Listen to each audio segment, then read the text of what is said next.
Government of Newfoundland and Labrador's COVID-19 news conference.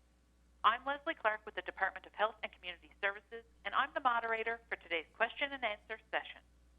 Joining us today are the Honourable Andrew Furey, Premier of Newfoundland and Labrador, the Honourable John Haggie, Minister of Health and Community Services, and Dr. Janice Fitzgerald, Chief Medical Officer of Health. Please stand by. Our news conference will begin shortly.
stand by. Our news conference will begin shortly.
What a day. Good afternoon, and thank you all for joining us for a special Government of Newfoundland and Labrador's COVID-19 update for today, Wednesday, a day in history, December 16th, 2020. This is a huge day for Newfoundland and Labrador. It brings hope and optimism for a bright 2021. Just moments ago, I had the honor of witnessing Dr. Fitzgerald administer the very first COVID-19 vaccine in the province, and to personally thank the first two people to receive that vaccine, Nurse Ellen Foley-Vick and Dr. Jatin Morkar. Dr. Morkar and I worked well together in the beginning of COVID-19 pandemic, and it was very fitting that he, who led the charge for Eastern Health, be one of the first to receive the vaccine. They've both seen the front lines since the beginning of this pandemic and were instrumental in our province's response. To hear Dr. Morkar's shared story about how he shared his story about how intense it was at the very beginning, and how he had to isolate away from his family, only seeing them in his very house over Zoom or Skype to keep them safe, was indeed touching and speaks to his dedication to this pandemic. I was also happy to meet the rest of the dedicated healthcare professionals who received the first batch of the COVID-19 vaccine in Newfoundland and Labrador today. They've been through a lot. As a province, we've all been through a lot. Feels strange almost to reflect on how I was right there with them at the very start of this pandemic, and now sitting here as your Premier with Dr. Fitzgerald and Minister Haggie. But this is just the beginning. As more vaccines land on the shores of Newfoundland and Labrador, more and more of us will get them. Frontline workers and people more vulnerable to COVID-19 will be in that group, including our Indigenous peoples. I hope we can all breathe a collective sigh of relief today, and thank Dr. Fitzgerald and Minister Haggie, along with everyone working tirelessly throughout this pandemic. Helping us navigate this pandemic so well is because of them. I hope you all thank yourselves, most importantly. Newfoundland and Labrador, you're doing great, but this is not the time to let our guard down. Please continue to follow public health guidelines, especially as holiday celebrations ramp up. This holiday season is not like others. You must continue to follow public health advice. Wear a mask, wash your hands, keep your distance, and please be kind. Take care of yourselves and each other. Thank you. I'll now turn it over to Dr. Fitzgerald for her daily update. Thank you, Premier. Good afternoon, everyone. Thank you for joining us today.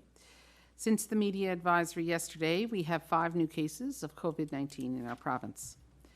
First is a male in the Eastern Health region between the ages of 50 and 59, and this is a travel-related case.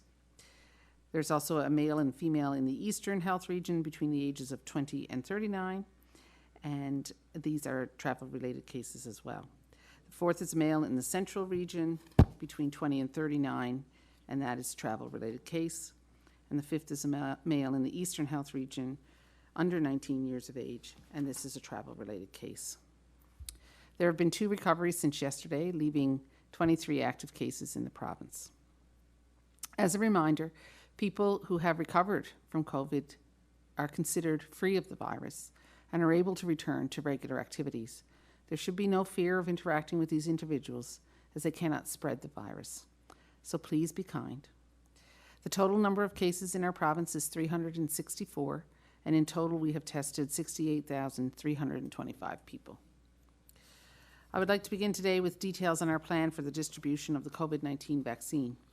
As anticipated, the first shipment of the vaccine arrived in our province yesterday, and we have identified the priority groups to receive the vaccine according to a 3-phase plan.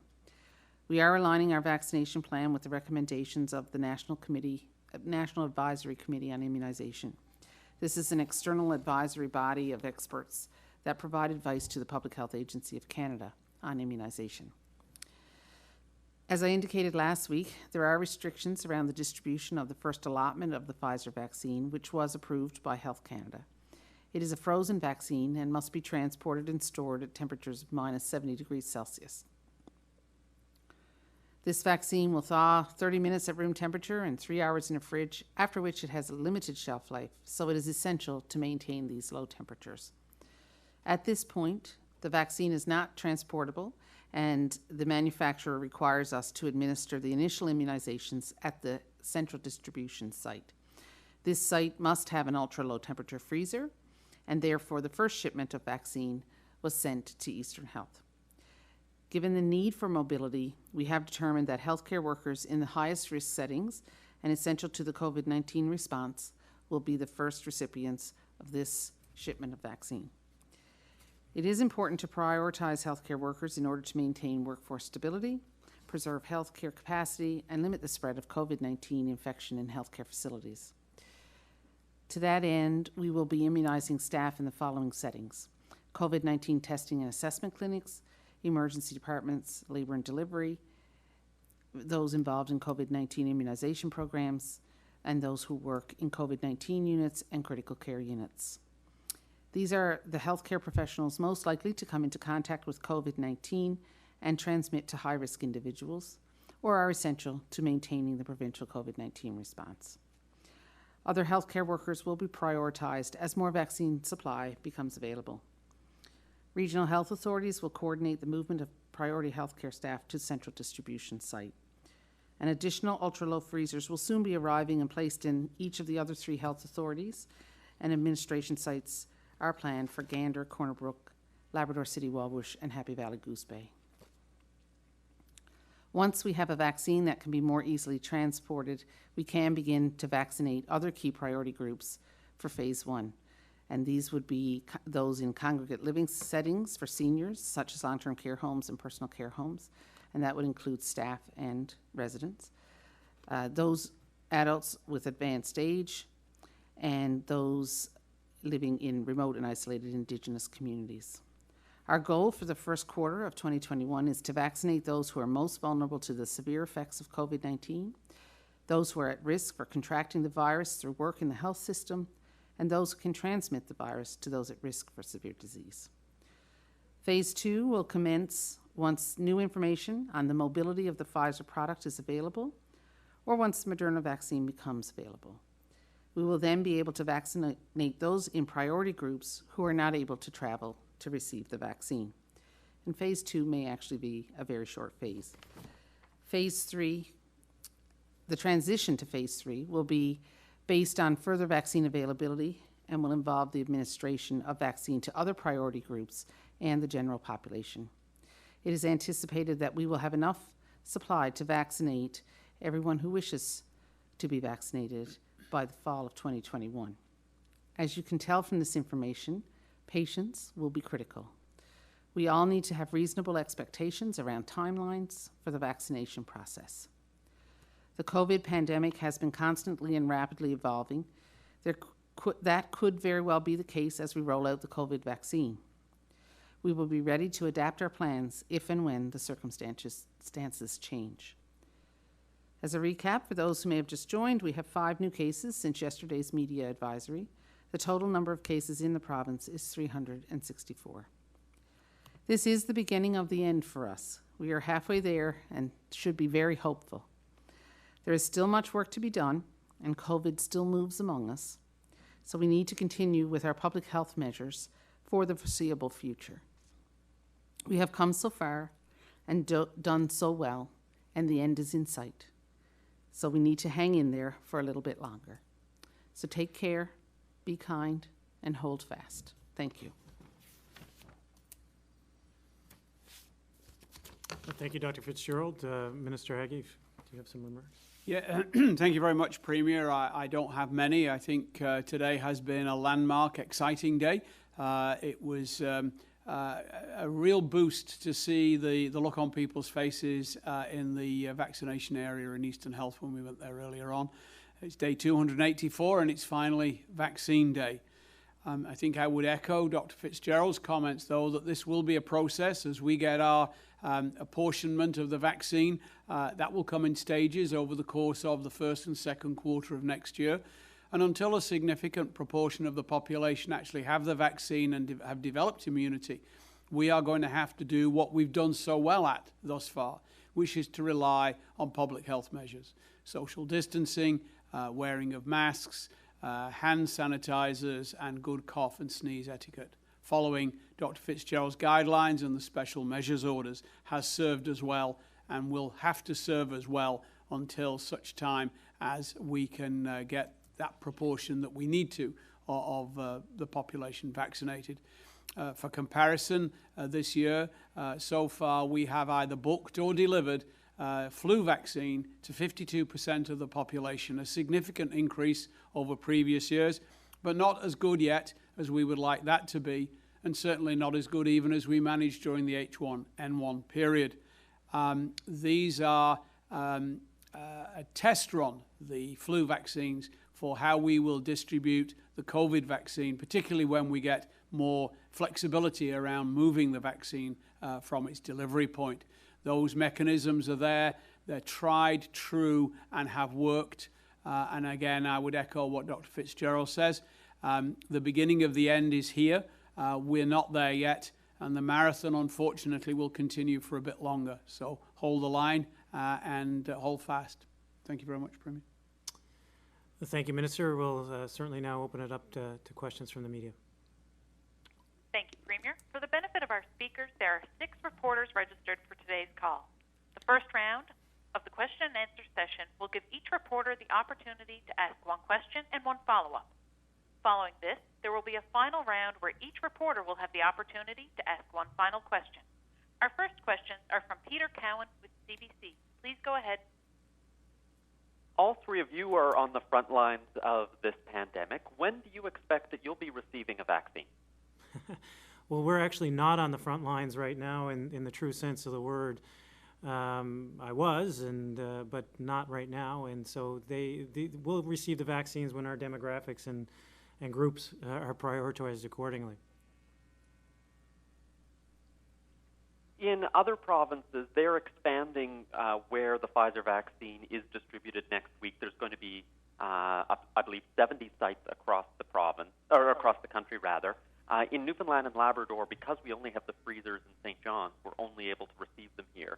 We've known for months that this vaccine was going to be one of the most promising candidates. Why didn't we invest in freezers in more sites to be able to roll this out more quickly in other places? We have invested in those freezers, Peter. The challenge is the market has been unable to respond to the demand in a timely way. We have acquired 1 Public Health Agency of Canada provided freezer, and that has gone to Eastern Health's Vaccine Depot. We are currently working with borrowed freezers from the university. The next freezer we anticipate will be the end of December or early January. Once that is tested and validated, that will go to Goose Bay. And then we are expecting 5 more ultra-low freezers in addition to those, hopefully over the course of January. So again, it's a lag because of demand. These are not items you can go to Costco and buy.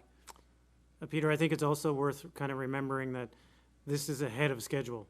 So I think that's key in recognizing that we are ahead of schedule, we're ahead of where we wanted to be, and today is a good day for Newfoundland and Labrador. Thank you. Our next questions are from Peter Jackson with The Telegram. Please go ahead. Hi. The Peters are first today. Can you explain who qualifies as an immunosuppressed person, since that can refer to a broad range? So who are the immunosuppressed people who are not recommended to get this vaccine? It's certainly very much a broad range. Dr. Fitzgerald, do you want to? Yeah, so I think, I'm not really qualified to determine if someone is immune suppressed or not. That would have to be a discussion that happens with a person and their care provider, healthcare provider. But certainly we know that there are some medications and certain conditions that can cause immune suppression in people. Those people were unfortunately not included in these trials that happened. And so because of that, we don't have evidence to support or not support using the vaccine in this group. So it has to be a discussion with the healthcare provider and weighing of risks and benefits, and so it can be quite individualized and case by case. Okay, thank you. And again, in terms of people who do not qualify, I understand that it includes pregnant women, children, and immunosuppressed people. Have you garnered an estimate of how many people in the province do qualify for the vaccine?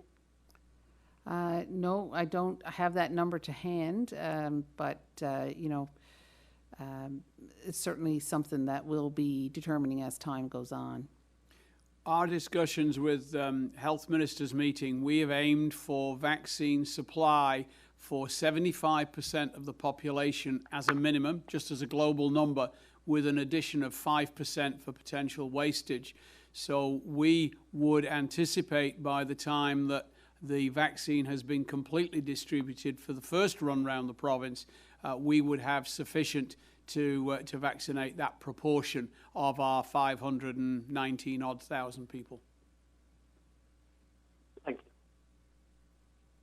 Our next questions are from Jody Cook with NTV. Please go ahead. Thank you. Premier, in your preamble, you talked a little bit about during the vaccination rollout. We understand this is going to be a timely process, and right now we're dealing with Pfizer, and we've got some of the restrictions and limitations that exist with the way that this vaccine is stored and the negative temperatures required. Previously, we've talked about the Moderna vaccine, and you talked in the preamble about it, the sort of some of the Indigenous peoples and maybe our rural communities. Moderna was considered as the possibility for servicing some of those communities. Can you elaborate a little bit on where we might be for that with Pfizer versus Moderna? Sure. So, as you correctly pointed out, the Pfizer vaccine is more unstable than the Moderna vaccine, and consequently needs to be stored in these ultra low temperatures and requires special equipment. The Moderna one is more stable and is able to be transported albeit frozen, but less low temperatures, slightly higher temperatures. So it's more easily transported to rural and remote communities. As you are aware, the Prime Minister announced yesterday that there are secured for Canadians doses of the Moderna vaccine pending public health approval or Canada Health approval. And certainly we're looking forward to seeing what Health Canada says, and hopefully it's approved and the shipment comes swiftly.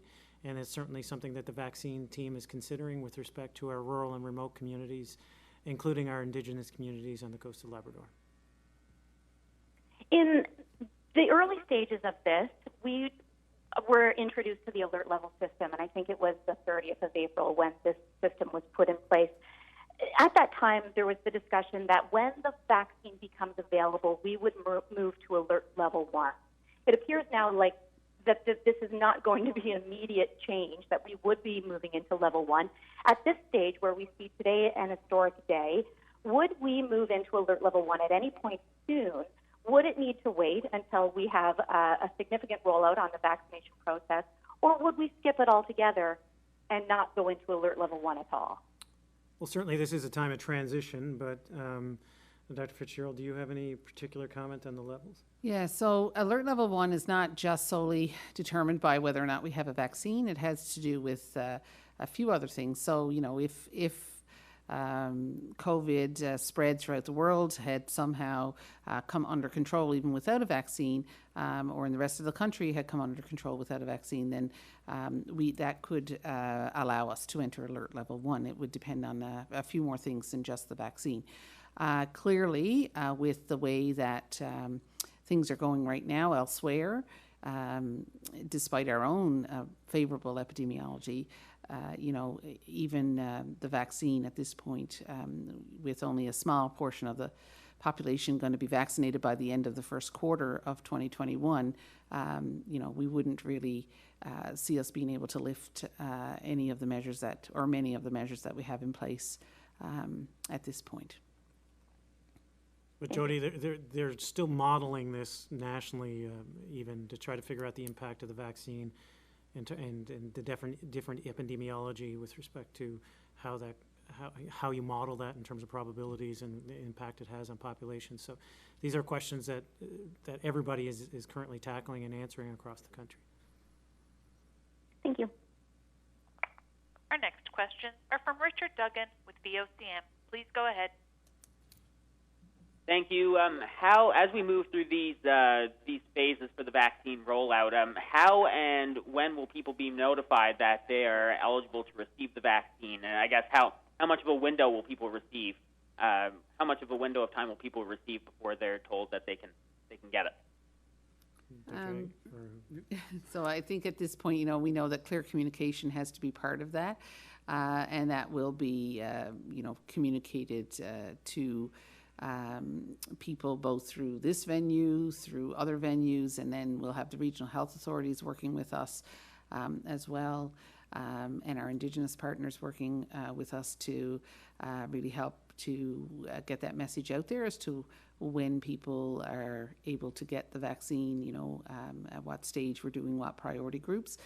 Again, this is a pretty fluid plan. It depends on a lot of things that we simply don't have the answers for right now with regard to other vaccines coming online and things like that. So it is something that will be updated on a regular basis. And from what I understand, we're saying now that the COVID vaccine can't be administered with other vaccines, and that there should be a 2-week window in between getting the COVID vaccine and any other type. For those that may consider themselves to be under this initial phase of the vaccine rollout, and given that we're just starting that process now, if someone considers themselves to be under phase 1, should they hold off on getting other vaccines at this time so that if they get that call, they can be ready to receive the COVID vaccine? So, Richard, just to be clear, are you speaking of different types of vaccines for different diseases, or different vaccines in terms of AstraZeneca versus Moderna versus Pfizer for COVID? Different types of vaccines. So say the COVID vaccine versus measles, mumps, rubella, whatever. Yeah. Yeah. Yeah. So, certainly vaccination has to be a discussion that happens between a healthcare provider and a client. And I guess it would depend on the need for whatever vaccine it was. So where the urgency lay. So if the urgency lay with having another vaccine because there was a potential exposure, or because there's some other reason why you need to get that, then you have to make that decision based on a discussion with your healthcare provider. Really can't generalize in that situation. Thank you. Our next questions are from Elizabeth Witt with All Newfoundland Labrador. Please go ahead. Thank you. I'm curious, what is the estimated fiscal investment the government is making into rolling out the vaccine, so including purchasing these ultra-low temperature freezers? That's a good question, Elizabeth. We have had 2 freezers guaranteed to us with federal money under the Public Health Agency of Canada. I can get you costs for our other equipment, but there are other low temperature freezers that will also be supplied through the Public Health Agency of Canada through federal funds. As to the cost of a vaccine rollout in terms of our personnel and our public health nurses, for example, again, I don't have that figure to hand, but I'm sure we can find it for you. Thank you. And to follow up on that, back in late March, the government also established the COVID-19 contingency fund, and I'm curious, how much of that has been spent? Well, the COVID contingency fund was meant for numerous different programs. We can certainly give you a breakdown of how it's been spent to date, but it's worth repeating what Dr. Haggie has said previous, that a lot of the expenses have been borne to date by the federal government, including some of the freezers, and of course we can't lose sight of the fact that the federal government is paying for the vaccines themselves, which come at a significant cost, obviously. But in terms of the exact breakdown of our costs in terms of personnel, and certainly we can provide that at a later date, but it's worth every penny. Thank you. Our next questions are from Patrick Butler with Radio Canada. Please go ahead. Hello. I'm wondering how the fact that we're vaccinating healthcare workers first will have an impact on capacity in hospitals and different healthcare institutions. Will it have an impact on capacity? In the early stages, we're concentrating on those workers who would be particularly at risk from COVID. So, for example, public health nurses, vaccinators, COVID testers, those kind of individuals, then working into the inpatient setting. But essentially, for that rollout, the more staff within a regional health authority that get vaccinated, the less impact on staffing will happen as a result of a COVID surge. So it's, again, it changes with time. It will be a minimal impact at the beginning, and over the course of Q1 and into Q2, we'll see a significant potential benefit. But again, it's often hard to measure what doesn't happen. And is the province's new registry for COVID vaccinations up and running? Yes, we're using the template that we developed for the influenza vaccine. It's electronic, it's searchable, and it's key for this because certainly the first two vaccines that we know of do require a second dose. Usually with Pfizer, a fairly tight timeline of 21 days, and with Moderna, there's a little bit more flexibility, but it still requires identification for a second dose. The vaccine supply we have, we are going to use to vaccinate people, so we will keep that second vial, or that second dose rather, for an individual, say for example, who had their first shot today. Their second dose is guaranteed.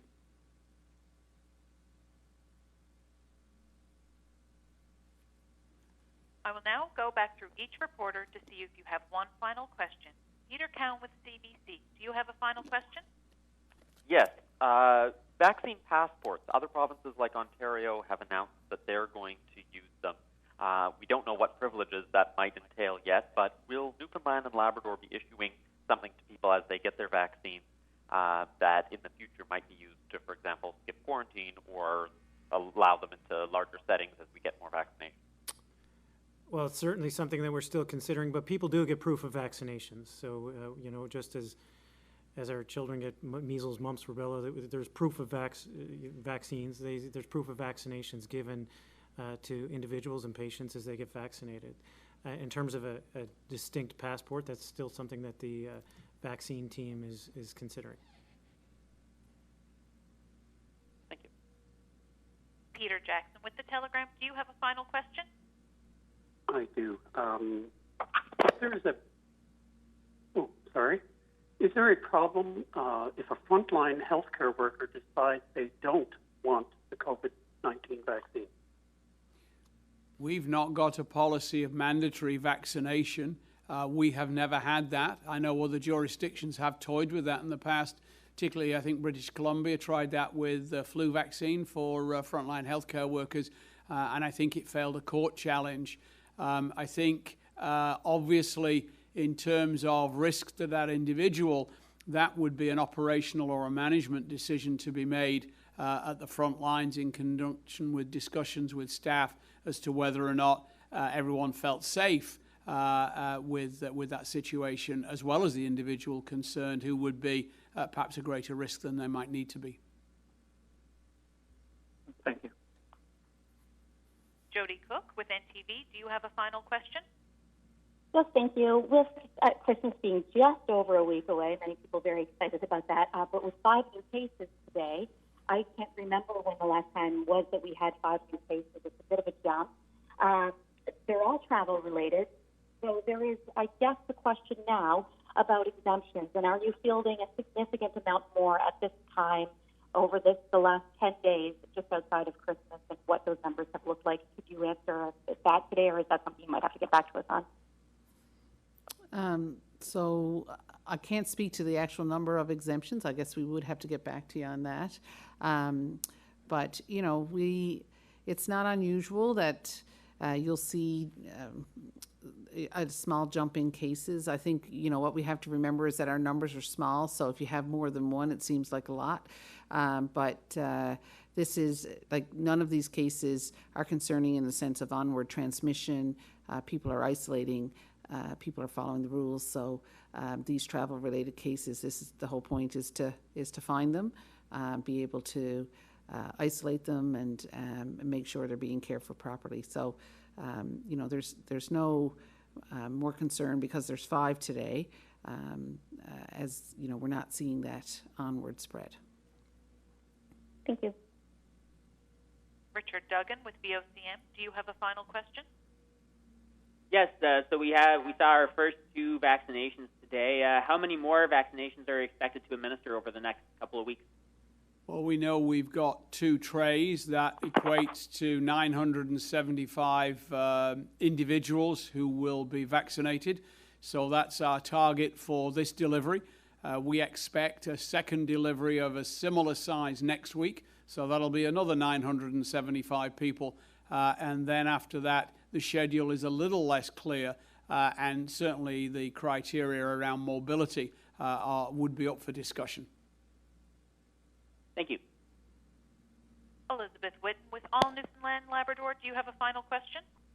No, they were answered, all my backups. Thanks, Elizabeth.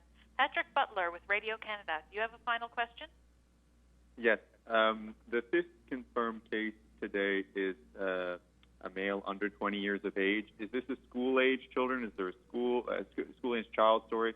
Is there a school involved? Are there other children in isolation? Given there's been a lot of issues related to rumors going around and schools, parents being worried, can you give us any information about that case? That case is actually under investigation. I really don't know anything more about it than what I reported here today. It came in just before we were coming out, so I don't have that information. Thank you, everyone. Premier, do you have any final comments today? Thank you again for joining. Today is indeed a historic day, and I think it's worth everybody's peace of mind and time to pause for a moment and remember where they were today, December 16th, as the first vaccines for this pandemic were distributed and inoculated in patients in Newfoundland and Labrador. But to echo the comments of the panel here today, this is just the first in many steps required to get past the finish line in this pandemic. So please continue to follow public health guidelines. I know it's going to be tough. I can appreciate the anxieties, and I also equally can appreciate the desire to celebrate the Christmas season. But we need to follow the rules. That the rules have shown for Newfoundland and Labrador that it works. It's been working. It continues to work. If we continue to follow the rules that are set out by Dr. Fitzgerald and her team, we will get through this holiday season and out the other side, and we'll get more people inoculated and get to the finish line. So please continue to follow the rules, look after yourselves and each other, and we'll get through this together. Thank you, Premier. Take care, everyone. Stay safe and enjoy the rest of your day. Our smartphones. We use them to keep in touch, to play, and to work. Now, your smartphone can help you limit the spread of COVID-19. Someone can have COVID-19 and not know it. They can spread the disease before they have any symptoms. The Government of Canada has developed an app that will let you know if you may have been in contact with someone who has tested positive for COVID-19. The COVID Alert app creates a random code so that no one will know your name or your location. The app uses Bluetooth to exchange random codes with nearby phones. The code is a randomly generated string of digits and letters that changes every 5 minutes, so it cannot be used to identify you. The app does not have access to your name or address, or your phone's contacts, your location, or your health information. If someone you've encountered later tests positive for COVID-19 and uploads to the app a one-time key they received from their healthcare authority, you'll be notified that you may have been exposed. If you test positive for COVID-19, you can upload your one-time key from your healthcare authority. The app will then notify the people you've encountered without revealing your identity. You can then take steps to limit the spread of the disease. If you know you've been exposed, you should contact your local public health authority and follow their instructions. Using the app is one more thing we can all do to help limit the spread of COVID-19, in addition to washing our hands, keeping 2 meters apart, and wearing a non-medical mask or face covering when it's difficult to maintain physical distancing. You can do your part by downloading the app today and helping others use it too. The more people who use the app, the better we can contain COVID-19. Help protect yourself and your community. Download the COVID Alert app to help limit the spread of COVID-19. Go to the App Store or Google Play. Find out more at canada.ca/coronavirus. A message from the Government of Canada.